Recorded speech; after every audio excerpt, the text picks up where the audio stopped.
De volta ao programa Conexão Potiguar, abraçando e agradecendo a você que nos acompanha de segunda a sexta-feira aqui pela telinha da Band. Nós vamos ouvir agora acompanhar agora o Momentos Veredas e na sequência continuaremos nossa entrevista com a Ailton Scherder, que é conselheiro da Sociedade Bíblica no Rio Grande do Norte. Um minuto só, vamos ao Momento Veredas. Olha, o telespectador vai poder observar isso em loco, vendo uma questão como desse terreno, que o proprietário vai ter que construir a sua casa, ele vai ser obrigado a construir a sua casa mais ao fundo do terreno, porque é um lote onde a vegetação já está presente na cabeceira, na testada do lote, um pé de abacate, uma mangabeira, então ele não pode suprimir essa vegetação, a casa dele vai ter que ser colocada mais ao fundo, de forma que isso vai causar uma movimentação diferente entre um lote e outro. Esse é um caso típico de uma casa que vai ter que ser recuada, vai gozar de uma área menor construtiva e muito provavelmente o proprietário vai construir uma casa em 2 pavimentos, porque aí ele vai conseguir tirar desse lote um melhor aproveitamento em termos de qualidade de vida. Como é conceito do empreendimento, a vegetação não pode ser suprimida. Ela não podendo ser suprimida, esta vegetação influencia diretamente a localização da sua casa, mas também leva uma ventilação diferenciada, uma umidade diferenciada, uma temperatura diferenciada para os terrenos que ficam depois deste em questão. Veja bem, essa questão aqui já é totalmente diferente do lote anterior. Esse aqui é o lote 97 e ele não tem dentro dele uma planta ou um volume vegetal que influencie o ponto de localização da casa. Na realidade, a influência aqui vai ser direta da vegetação dos outros lotes, como dessa grande tamarineira que está no fundo do lote 96 e da tamarineira que está abaixo, pelo lado do nascente, na lateral do lote 98. É a influência de vegetação de outros terrenos diretamente sobre o ponto de localização da casa que vai ser construída aqui. Muito provavelmente, pela dimensão, aqui nós teremos uma casa de um único piso que vai poder gozar do sombreamento do nascente de uma tamarineira e no poente do sol de toda o sombreamento daquela vegetação que está no lote 96. Um exemplo típico de que a vegetação que está em um lote pode influenciar diretamente a construção naquele onde ela está, mas principalmente de todo o conjunto, trazendo uma integração geral de bem-estar, de conforto, de qualidade de vida. Este é o Clésio Brezeguelo falando sobre o empreendimento Veredas, onde tem um conceito de que se pode construir sem derrubar as árvores, ou seja, até plantando mais árvores. Esse é um empreendimento do Clésio Brezeguelo. No programa de hoje, nós estamos conversando com o conselheiro da Sociedade Bíblica no Rio Grande do Norte, o Ailton Scherder, que está aqui conosco, a quem eu agradeço a presença. Então, eu queria que nesse bloco o senhor explicasse um pouquinho como é que surgiu a Sociedade Bíblica no Brasil e aqui no Rio Grande do Norte.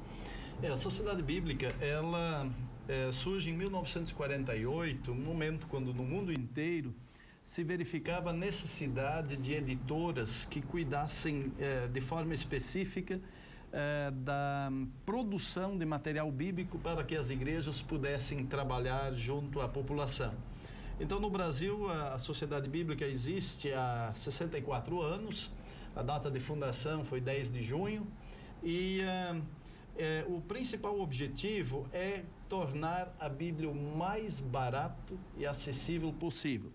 Aí, dentro dessa perspectiva, a Sociedade Bíblica produz hoje Bíblias dos mais diferentes modelos e o texto sempre é o mesmo. Existem as versões, como eu falei antes, mas com diferentes formatos, tamanhos, com notas de rodapé voltadas à juventude, adolescentes, a teólogos. Então, da forma mais diversificada para que realmente o público possa sentir-se atraído pelo texto bíblico. Inclusive livros de bolsos, né? De bolsos. Eu lembro quando criança recebia muito isso. Exatamente. Tem Bíblia que dá o tamanho de uns 8 por 11, né? Tem Bíblia por R$ 3,60, né? Tem Bíblia por mais de R$100. Então você percebe assim que é realmente para uma diversificação e sempre o texto é o mesmo. E Bíblia para deficientes visuais. Ah, sim. Esse projeto é um projeto bonito, a Bíblia em Braille. Inclusive já tivemos o privilégio de entregar 2 Bíblias aqui no Rio Grande do Norte, ao Instituto de Cegos e à Associação de Cegos do Rio Grande do Norte. E esse projeto, ele é financiado por qualquer pessoa que compra uma Bíblia. Ao comprar uma Bíblia de texto, vamos chamar assim, convencional, sempre há um fundo para subsidiar o projeto da Bíblia em Braille. E pessoas deficientes visuais, elas podem entrar em contato com a Sociedade Bíblica e fazer o seu cadastro e receberão gratuitamente fascículos ou livros da Bíblia. Recebe o livro, digamos, de Mateus, depois de Marcos, porque o material Braille, ele é um material grosso, espesso, né? Então são vários volumes e ela vai recebendo e vai formatando o seu texto bíblico em casa. Uma das coisas que a gente observa quando as pessoas que pregam a Bíblia, o Evangelho, muitas vezes essas pessoas estão muito mais preocupadas com a salvação, com o céu e muitas vezes distanciadas, pelo menos distanciadas das questões mais do cotidiano e da vida prática, por exemplo, das pessoas mais pobres, não é? Qual o olhar da sua igreja, que é a luterana, sobre essa questão? A gente tem, inclusive hoje, uma política de Estado para enfrentar a extrema pobreza. Qual o olhar da igreja e o seu olhar pessoalmente em relação a essa questão?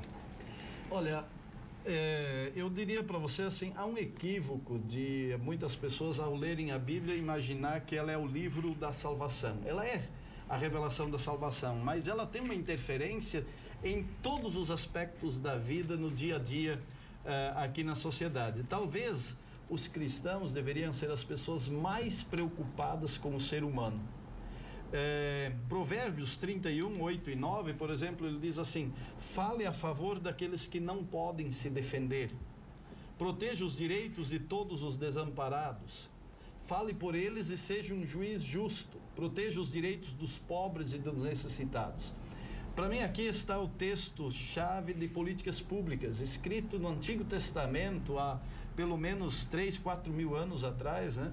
Então, nesse sentido, assim, uma igreja que quer pregar o Evangelho de Jesus Cristo, olhando para o exemplo de Jesus Cristo, precisa se envolver com as causas humanas. E as causas humanas são doenças, são preconceitos, são pobreza, tantas mazelas. Não dá para negar a existência disto, e aí agora eu falo então em nome da minha igreja, a Igreja Luterana. Nosso olhar é de uma forma... assim, uma igreja que não serve para pessoas, a gente se pergunta, será que ela serve para Deus? Uma vez que no exemplo de Jesus Cristo, nós percebemos que ele não passou de lado em nenhuma situação onde estivesse em condições de dar uma mudança, intervir no momento. Por exemplo, Pinto, a questão dos milagres. Muitas vezes os milagres são vistos como coisas bonitas, fantásticas, né?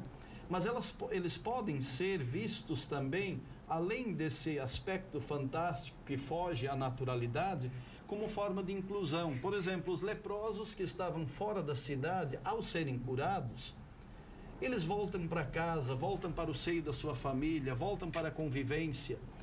A prostituta que não foi apedrejada, ela volta à essência da sociedade. Então, ela é há uma intervenção na realidade, né? Não é uma coisa de adiar para o céu, né? Exatamente. Vou pedir licença ao senhor e aos nossos telespectadores. Faremos mais um rápido intervalo comercial e voltaremos conversando com o conselheiro da Sociedade Bíblica no Rio Grande do Norte, Ailton Sheridan. 1 minuto só e a gente já volta.